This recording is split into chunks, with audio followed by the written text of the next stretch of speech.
on a lié un partenariat donc, avec TSE il y a un peu plus de 2 années pour le montage donc, de l'agrivoltaïsme. On avait convenu avec TSE et l'Alliance BFC donc, de travailler donc, sous les panneaux de la même façon que l'on fait sur l'exploitation, donc en agriculture de conservation, donc en semi-direct. Ça permet à l'agriculteur de cultiver sous la canopée avec le matériel déjà présent sur l'exploitation. Donc on peut passer donc, avec le SMOR donc, qui fait 12 mètres de large, donc on a 27 mètres entre poteaux, donc il n'y a aucun problème.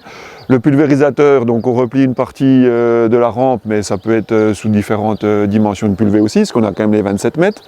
Et la moissonneuse, donc on peut ouvrir la trémie et passer dessous, puisqu'on a 5 mètres au minimum pour passer donc, avec la moissonneuse. Donc il n'y a aucun problème d'adaptation du matériel en grande culture.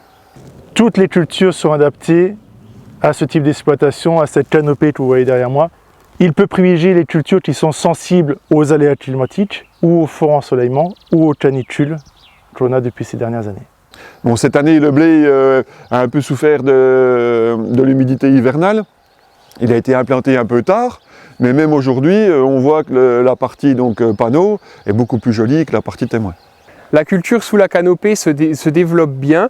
On a remarqué un petit étiolement au niveau des cultures. La culture cherche à joindre le soleil, plus que dans la partie témoin.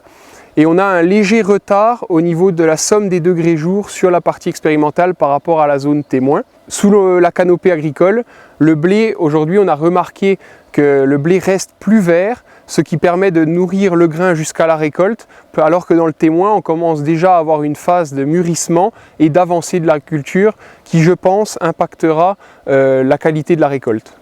Alors cette feuille-là donc, vient donc sous les panneaux, donc dans la partie agrivoltaïque. Celle-là, c'est la partie témoin, qui est plutôt sur de la bonne terre profonde. Mais voilà, ça souffre du sec, ça fait 1 mois et demi qu'il n'y a pas plu, donc on voit aujourd'hui la différence, quoi. L'agriculteur reste propriétaire et ou exploitant de son terrain. Il conserve également son bail rural. Économiquement parlant, la canopée apporte également une complémentarité de revenus à l'exploitant, des revenus stables et garantis pendant 40 ans. On va développer le projet avec le propriétaire, avec les exploitants, mais également avec le territoire, avec les élus et les différents citoyens. Un démonstrateur, c'est très important de l'avoir pour pouvoir montrer aux personnes ce qu'est vraiment l'agrivoltaïsme. Et souvent, les gens ont une idée de l'agrivoltaïsme au départ, et une fois qu'ils viennent visiter vraiment le démonstrateur, ils repartent avec une idée beaucoup plus positive. Ils sont plutôt contents d'avoir ce genre de démonstrateur et l'agrivoltaïsme qui se développe dans la région.